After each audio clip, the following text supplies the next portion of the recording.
Dans cet épisode de Mes Bricolos, on va parler de Nike parce qu'il y a une actualité très intéressante qui est sortie ces derniers temps, alors qui est un petit peu sous-marin. Vous n'êtes peut-être pas tombé dessus, mais pourtant c'est énorme ce qui est en train de se passer.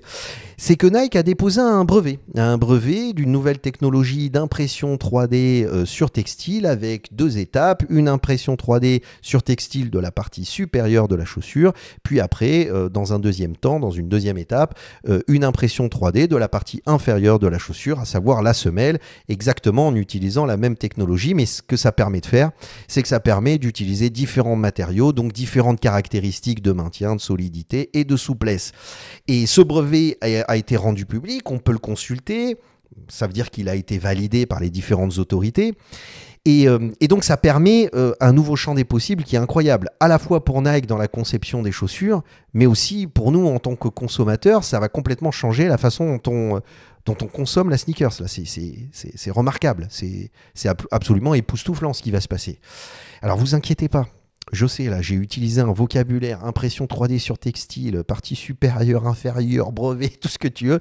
Tu dis, mais attends, là, le mec, je regarde les épisodes de Mes Bricolos pour me détendre et là, il est en train de me crisper. Vous inquiétez pas, c'est pas si compliqué à comprendre que ça. Et puis, en plus, c'est vraiment fascinant parce que ça participe aussi à la compréhension de la nouvelle stratégie de Nike. Parce que je sais pas si vous vous souvenez, ça c'est un peu plus divertissant, mais on suit le feuilleton Nike maintenant depuis plusieurs années dans ces épisodes de Mes Bricolos. Le drama, il y a eu un drama pas possible chez Nike. Le CEO qui se fait virer, qui est remplacé, on en a parlé, je veux dire.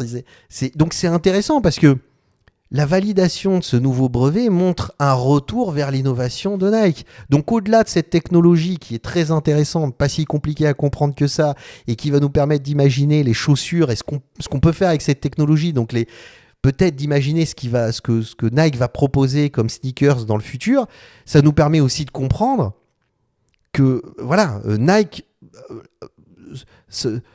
rentre dans une nouvelle dynamique d'innovation qui est très intéressante. Donc cet épisode va être absolument incroyable, fascinant. J'espère que je vous l'ai bien vendu. J'espère que vous allez rester connectés, qu'on va se retrouver tout de suite en couleur pour découvrir tout ça ensemble. Vous allez voir, c'est pas compliqué et c'est absolument fascinant. À tout de suite les amis. Vous êtes toujours là? Super. Salam alaikum. Bienvenue à tous dans ce nouvel épisode de Mes Bricolos. Épisode numéro 26 de la saison 5. Comment vont mes bricologistes préférés? Comment vous allez les gars? J'espère que tout s'est bien passé pour vous. J'espère que vous avez passé une merveilleuse semaine. Moi, ça me fait toujours très plaisir de vous retrouver. C'est notre petit rituel hebdomadaire. Chaque mercredi à 17h en GMT, je publie un nouvel épisode de Mes Bricolos. Et dans ces épisodes de Mes Bricolos, on prend le temps de discuter, papoter, commenter les dernières actualités de la création, de l'innovation et du design. Je fais ça parce que le design, c'est ma passion, mais aussi c'est mon métier que j'exerce maintenant depuis plus de 20 ans. Je suis installé à Marrakech au Maroc où je me trouve actuellement, c'est là où j'enregistre tous mes épisodes de Mes Bricolos. Et pourquoi je vous explique ça? Parce qu'en fait finalement j'ai découvert ce métier du design et j'ai voulu faire ce métier grâce à la Nike Air 180 qui a été dessinée par Tinker Hatfield en 91. J'avais 11 ans quand cette chaussure est sortie et j'étais fasciné, mais littéralement fasciné, émerveillé. Je voulais comprendre comment ils avaient réussi à mettre cette bulle d'air à l'intérieur de la semelle, la Nike Air 180. Je trouvais ça absolument fascinant. Alors inutile de vous dire que évidemment quand j'ai porté cette chaussure et que tu as 11 ans avec cette toile qui tient à peine, j'ai éclaté cette pompe en quelques semaines. Et ce que j'ai fait, parce qu'à l'époque on n'avait pas internet, on n'avait pas de téléphone portable, j'ai pris un cutter et j'ai découpé la pompe pour regarder comment c'était fait. Donc j'ai un lien, je veux dire, affectueux avec cette marque. Parce qu'aujourd'hui, si je fais ce métier, c'est grâce à cette chaussure. Et pourquoi? Parce qu'à l'époque, Nike avait cette image de la marque innovante qui cherche non seulement à faire de beaux objets, de beaux produits avec un style absolument incroyable et totalement différent de ce qui se faisait chez les autres marques concurrentes, mais en plus de ça, à essayer de développer des technologies qu'on ne révolutionnaire qu'on ne voyait dans aucune autre marque. Donc on adhérait, si vous voulez, non seulement on voulait avoir le style et Flex, la nouvelle chaussure dessinée par Tinker Hatfield, mais en même temps on voulait montrer qu'on s'intéressait à ces nouvelles technologies. Donc évidemment, quand j'ai fait cet épisode numéro 3 de la saison 5 où je parle Nike en crise avec la tête de ce vainqueur là que tu vois complètement au bout là, John Danaho, qui s'est fait virer parce que le mec il vient de la vente en ligne, donc évidemment il arrive, il a pris la direction de Nike en 2019-2020, il me semble, donc juste avant le Covid ou pendant Covid. Donc évidemment, il a profité du Covid, du confinement, et il a vendu un maximum de chaussures, mais lui, son approche, c'était la réédition de modèles historiques. Il a complètement laissé tomber ce qui caractérisait la marque, à savoir la recherche de l'innovation. Je te conseille d'aller voir cet épisode de mes bricolos, je te le mettrai à la fin de cet épisode ou en lien dans la description. Et qu'est-ce qui s'est passé? Il a été remplacé en 2024. C'est ce dont je parle dans cet épisode de mes bricolos et j'explique en détail ce qui s'est passé. Il a été remplacé par Elliott Hill et Elliott Hill, la première chose qu'il fait, c'est de dire attendez, moi les gars, je veux revenir à ce qui fait l'ADN de la marque, à savoir se tourner vers des nouvelles technologies, essayer de penser une chaussure à la fois belle mais qui intègre des technologies du turfu. Et ils ont sorti la Nike Air Max, non pas bullshit, ça j'ai fait ce titre pour être un petit peu clickbait, mais je crois que c'était la Nike Air Max 1000 ou 3000, je sais pas, les mecs ils étaient dans le turfu total. C'est une Nike Air Max imprimée en 3D avec une bulle d'air à l'intérieur. Alors évidemment, si je l'ai appelé bullshit, allez voir cet épisode de mes bricolos, c'est qu'on est typiquement sur un produit de marketing et de communication, il n'a aucune réalité commerciale, puisque sortir une chaussure imprimée en 3D avec une bulle d'air à l'intérieur, c'est un non-sens. Et c'est ce que j'explique dans cet épisode de mes bricolos. Mais ce qui est intéressant, c'est que ça permettait de constater une chose, c'est que justement, Elliott Hill revenait vers cette logique, une nouvelle stratégie qui revient vers cette envie d'aller vers l'innovation, la créativité, intégrer de nouvelles technologies. Là, en l'occurrence, la technologie par impression 3D. Hein. Et ce qui est intéressant aussi, c'est que on remarquait que pour pouvoir afficher cette nouvelle stratégie, ils se sont associés à Zellerfeld parce qu'eux-mêmes n'ont pas cette technologie en interne. Donc je faisais aussi cette remarque dans cet épisode numéro 11 de la saison 5. Je disais, ok, mais ils se sont associés à une marque qui s'appelle Zellerfeld. Et Zellerfeld donc, travaille avec différents créateurs, maîtrise cette technologie de fabrication de chaussures additive, c'est-à-dire par dépôt de matière. Alors là, je vous conseille aussi de vous intéresser aux avantages et aux inconvénients de l'impression 3D. Je mettrai en lien ce site internet pour découvrir tout ça. Et puis, vous pouvez toujours aller voir justement l'épisode que j'avais fait sur cette chaussure. Parce que ça ressemblait pas à Nike. En fait, je concluais cet épisode de mes bricolos en disant ça ressemble pas à Nike. C'est-à-dire, ils vont pas travailler et externaliser une technologie aussi importante. Quand tu vois qu'en face, la concurrence, et vous avez vu passer justement la vignette avec Adidas qui eux sont complètement je veux dire, ils ont une longueur d'avance par rapport à la concurrence sur la technologie d'impression 3D qui est vraiment importante, et ils sortent des chaussures qui sont totalement impressionnantes, dont ce modèle qui est imprimé totalement en 3D, qui est très intéressant. Et justement, cet épisode de mes bricolos, j'en parlais et je disais à quel point cette chaussure est fascinante à différents égards. Donc voilà, tu sentais dans quelques semaines là entre les différents épisodes, John Danaho se fait virer, remplacé par Elliott Hill, Adidas nous sort cette chaussure full imprimée en 3D, quelques semaines après, on sent que Nike essaye de sortir un dream product, fait un tapage médiatique pas possible pour un modèle qui est très discutable, dans lequel, comme ils n'ont pas la technologie, ils s'associent à Zellerfeld qui possède la technologie, et tu te dis, mais ok, ce que ça permet de comprendre que ça y est, on sort d'une époque, là, John Danaho, pour aller vers une époque Elliott Hill avec une nouvelle approche qui cherche à réintégrer les nouvelles technologies, l'innovation et la créativité chez Nike, mais les mecs sont tellement à la bourre qu'ils sont obligés d'aller travailler avec une entreprise, d'externaliser cette technologie d'impression 3D. Et là, je tombe Voilà, finalement, je vous ai fait le topo, la partie historique, et là, je tombe sur 3D Native, ce site internet que je consulte généralement pour me mettre à jour sur les dernières technologies d'impression 3D, qui parle brièvement, là, comme ça, et je me suis dit, mais non, le mec, il te parle de ça tranquille, d'un brevet que vous avez sous les yeux. Alors, une image du brevet, vous allez voir, on peut consulter le brevet dans son intégralité, d'une technologie d'impression 3D, d'accord, sur un textile. Et puis une fois que tu as imprimé la partie supérieure, tu peux imprimer la semelle.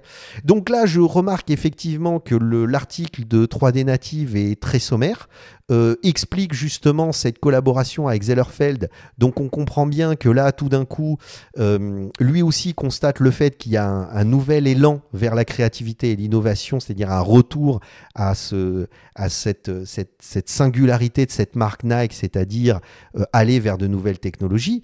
Mais ce nouveau brevet, on a du mal à le comprendre là dans cet article. Donc je suis allé sur le site de 3D Printing Industry qui lui l'explique plus en détail. Alors bien sûr, il parle aussi de cette collaboration avec Zellerfeld, mais ils expliquent beaucoup plus en détail ces différentes étapes, c'est-à-dire l'étape numéro 1 qui est l'impression 3D sur le textile, l'assemblage de cet élément qui a été d'abord imprimé en 3D sur le textile, on retourne et on arrive à une deuxième étape pour l'imprimer la semelle.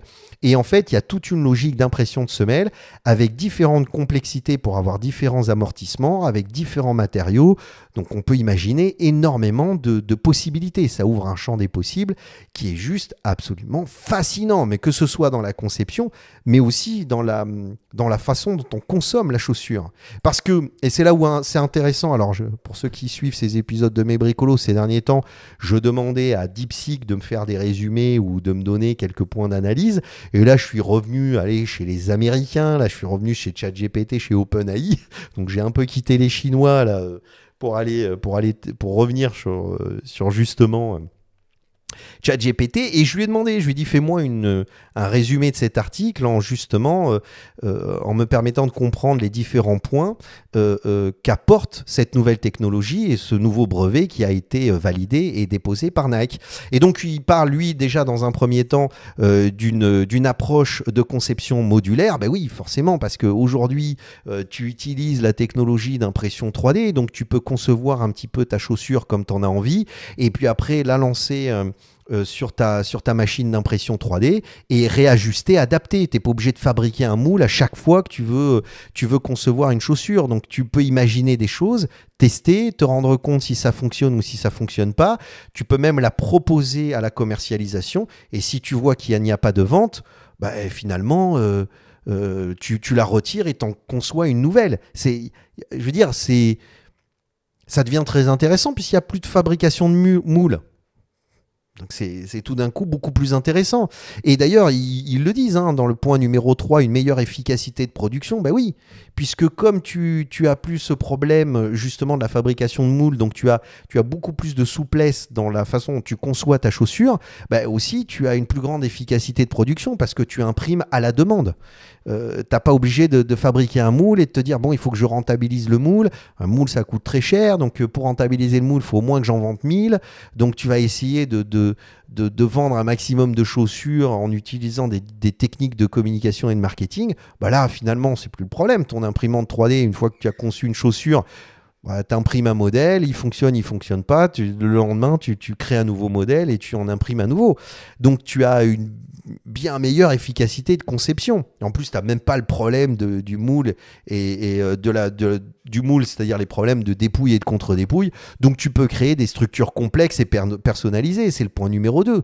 Oui, puisque l'impression 3D, comme tu n'as pas de moule, tu peux faire un peu ce que tu veux. D'ailleurs, c'est ce qu'on voit dans certains objets qui sont fabriqués en 3D avec des complexités, des objets d'une très grande complexité. Donc là, tu peux faire un peu ce que tu veux.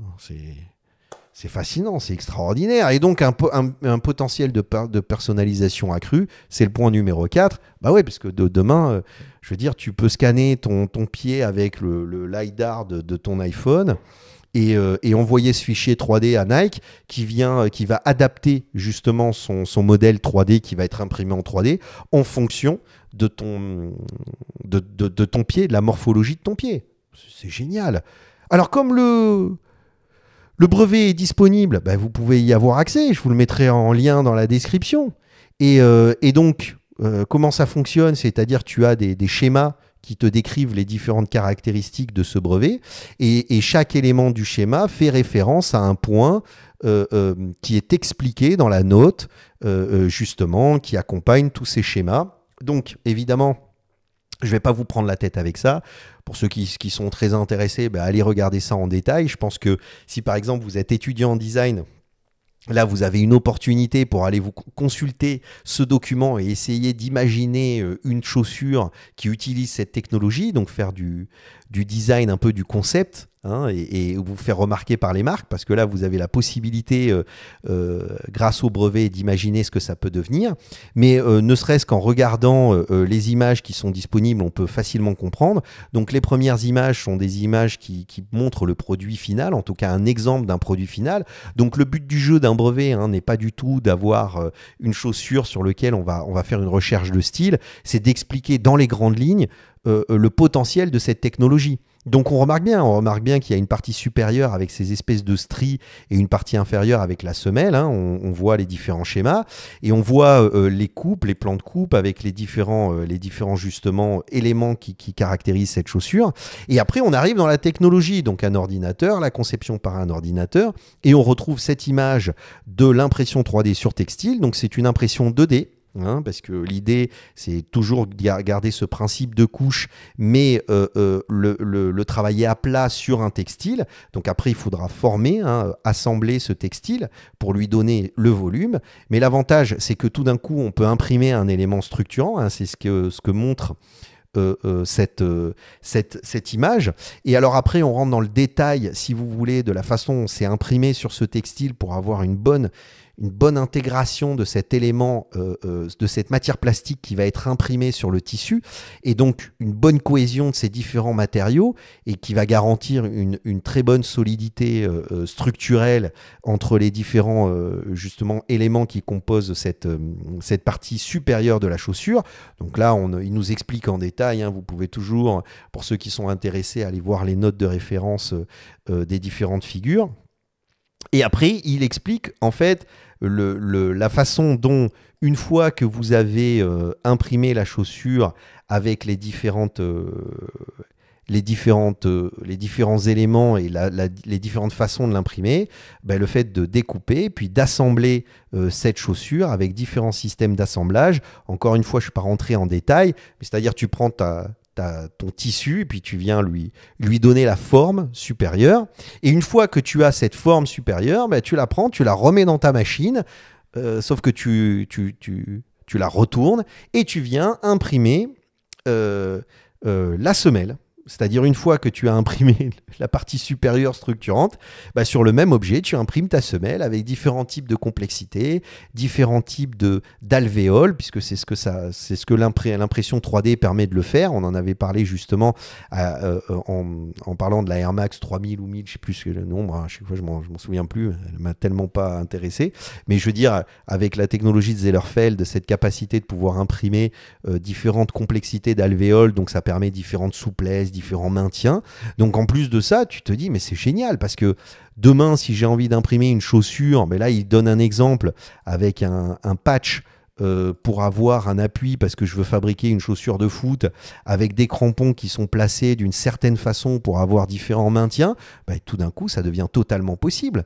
Donc tu peux vraiment venir adapter à la fois l'impression 3D sur le textile et sur la partie inférieure de la chaussure, donc pour imprimer en 3D la semelle en fonction de l'activité sportive que tu vas avoir, évidemment, et puis aussi en fonction de ta morphologie, parce que si tu veux avoir une zone d'appui, une zone là en l'occurrence il montre une chaussure de foot, donc une zone pour frapper le ballon à un certain niveau avec une différent type d'accroche, donc une différente complexité qui va permettre de rendre le contact avec le ballon. Alors là je parle d'une chaussure de football, mais ça se trouve c'est du football américain, j'en sais rien moi.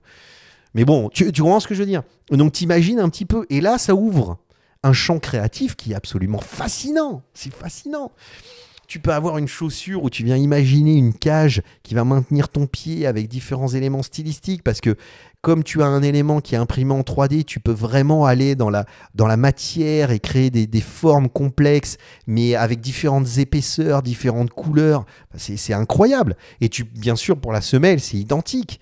Donc ça ouvre, comme je vous explique là, un champ des possibles qui est remarquable, et même nous dans la façon dont on consomme la sneakers. Alors pour ceux qui sont des habitués de la marque, c'est vrai que quand vous voyez cette chaussure, dans sa forme finale, même si on est sur un schéma de brevet, d'un dépôt de brevet, tout de suite ça nous fait penser à la Nike Air Max Plus TN, enfin la Nike TN Air Max Plus. Et on retrouve un petit peu ce même langage. Et on se dit, ouais, mais alors pourquoi ils vont développer cette technologie d'impression 3D alors qu'on a une chaussure à peu près équivalente sous les yeux? Oui, mais la technique de fabrication n'est pas du tout la même. Et d'ailleurs, c'est pour ça que cette chaussure coûte très cher. C'est-à-dire si à la commercialisation, je crois que c'est une des chaussures qui est la plus chère de Nike, parce qu'elle est complexe à fabriquer. Mais c'est pas la même façon. C'est-à-dire que pour la partie inférieure, c'est un moule avec un système de soufflage par moule pour avoir cette bulle à l'intérieur, donc c'est très complexe et on doit fabriquer un moule pour chaque taille de chaussure. Alors t'imagines même pas ce que ça représente et la quantité de moules à fabriquer. Et puis une fois que tu as fabriqué le moule pour cette chaussure, bah, tu vas pas en fabriquer un deuxième. Je vais te dire, tu vas pas dire, ah bah tiens, je vais changer, là je vais mettre la bulle un peu plus large ici, puis je vais descendre cette ligne. Non, non, là tu le fais pas parce que ton moule il a été fait, donc là il faut rentabiliser, donc cette semelle restera toujours la même. Et puis pour la partie supérieure, même si ça ressemble et ça peut donner une idée de ce que permettra de faire ce nouveau brevet, mais en fait c'est pas du tout fabriqué de la même façon. Là ils impriment, pardon, pas du tout. Ils moulent la partie supérieure en TPU et après ils viennent la thermosouder sur le textile. Donc ça demande beaucoup de manipulation et d'assemblage avec tout ce que ça comporte comme risque, de problèmes d'alignement, etc. Enfin, tu te retrouves avec beaucoup de choses qui sont inhérents à ce type de fabrication. Donc ils ont réussi à rendre et à donner cet effet avec des techniques de fabrication traditionnelles, mais le coût et les différentes étapes qui sont obligatoires pour arriver à l'objet final, ben voilà, ça n'a rien à voir. Ça n'a rien à voir avec ce brevet. Tu vois ce que je veux dire?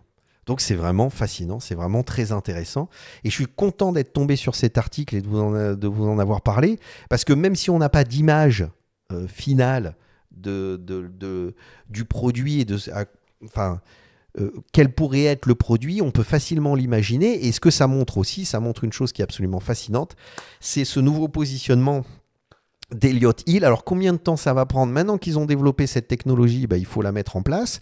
Ça va prendre un peu de temps pour la mettre en place, mais ça prendra pas trop de temps pour concevoir l'objet qui va utiliser cette technologie. Donc ça va être moi je pense dans les années à venir, il faut compter 2 ans. Voilà, parce qu'ils ont tellement envie de se positionner dans la Nike avec Elliott Hill et l'envie de justement aller vers l'innovation. Je pense que ça prendra 2 petites années pour commencer à voir les premières chaussures qui vont sortir en utilisant cette technologie. Mais encore une fois, si vous êtes un designer, un étudiant, peu importe, c'est le moment peut-être d'imaginer ce que pourrait être cette chaussure, d'imaginer ce que ça permettrait de faire.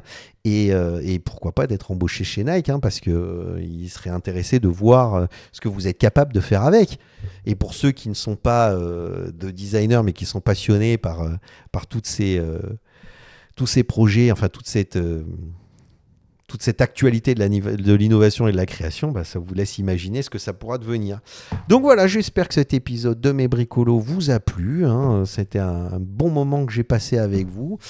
Pour ceux qui font le ramadan, écoutez les amis, bon ramadan à vous. Et puis nous, on se retrouve la semaine prochaine pour un nouvel épisode de Mes Bricolos. Je vous laisse, comme je vous ai dit, tiens, je vais vous remettre les épisodes à gauche, à droite de ce dont je vous ai montré là au début, là. Le John Danaho et tout ça, et Nike et la Nike Air Max du futur, du turfu et tout ça. Comme ça vous permet de voir un petit peu plus en détail et de suivre plus en détail le drama Nike. Et nous, on se retrouve la semaine prochaine pour un nouvel épisode de Mes Bricolos. Allez, pslama à tous, à bientôt les amis.